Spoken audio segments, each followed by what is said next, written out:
Hi, my name is Stratton from the KlopasStratton team, and we are going over our definition series. We are going to talk about window frost, which is a huge thing to talk about, and I get tons of questions of it all the time. And owning rental property, I always get calls from tenants freaking out about this situation. So let's get right into what window frost is.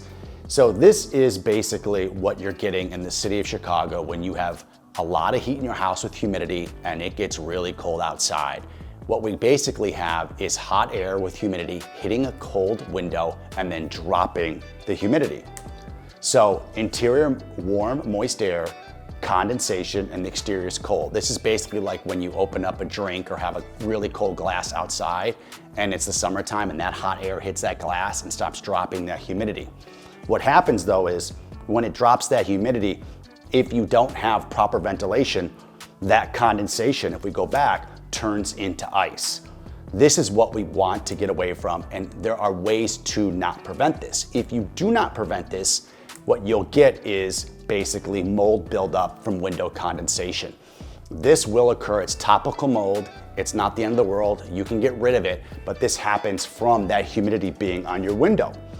You also, eventually, because it is water and it is on wood frames, it will start to rot the wood frame and it will get to a point where you have to replace the whole window. So you see you've got your condensation here and all this water is hitting and slowly molding and getting and rotting that wood. Okay, there are 4 ways to stop frost from forming, and let's go over it. Number 1, you may need humidity in your house in certain rooms, but certain rooms may not get enough light, natural light on the windows, creating frost in those rooms. Okay, what you can do is you can put a dehumidifier, people do all the time, in certain rooms to pull moisture out of those rooms so you don't get ice forming on the windows, and you can still keep humidity in the rest of the house. The second thing you could do is upgrade your single pane window into a double pane window. This seems pretty obvious considering that a single pane will not have any barrier between the outside and the inside. So basically what that's doing is taking 2 pieces of glass instead of 1, and then you have an air space in between, which is sometimes filled with a gas that cuts down on some UV into the house. So it's a good thing to have. Most places will have double pane windows. The single pane windows are gonna be in really old homes or some old high rises, and those are eventually all gonna be phased out. But you definitely could do this. This is an obvious one.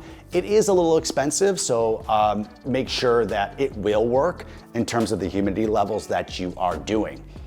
The third one is also another obvious one, lower the humidity. So when you do get a humidifier and you are putting humidity through the furnace in your place, you will have an outside temperature reading and a recommended amount of moisture that should be in the house. This is on everyone's humidifier. If it's not, you can go like on a People's Gas, or you can go to your heating, cooling company for the state and they'll have something here. These are just a guide. Every house is different, and how a house breathes, and what I mean by that is the amount of air that passes through the house is different for every house. If you're in a concrete home, your house is gonna breathe a lot less. What that means is the humidity is not gonna pass through as much as it would with like a frame house or a hardy house versus brick.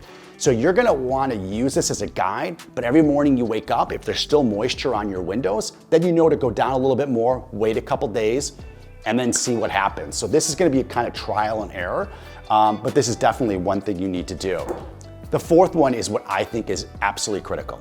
So you can do 1, 2, and 3. If you don't do 4, it doesn't matter. When you have extreme cold temperatures, your blinds are the most important thing, because that hot air passes to the window. You want that moisture to go back into the air. With thick blinds, it won't happen, it gets stuck. And those thick blinds is what causes that topical mold and that ice. So every morning when I wake up, I take my blinds and I pull them all the way up, and I make sure that all the ridges are showing. So that means that that air can get back to that window, pull that moisture out and take it. At nighttime, when it's very cold out, I do not drop my blinds all the way down. I keep about a 3-inch gap. That allows the moisture and air to come in, but also to come out. This is huge. When you open this up also in daytime, don't forget to take a towel and wipe off that windows. Get that moisture out so you don't have the window sills rotting, and then on top of it, you don't get topical mold. Thank you so much for spending a couple minutes with us on how to get that ice off your windows and control the humidity in your house. Please follow us, hit the subscribe button, and keep a lookout. You can write on our YouTube channel if there's other things that you'd want us to discuss, and we'll put that video together and send it over to you. Have a great day.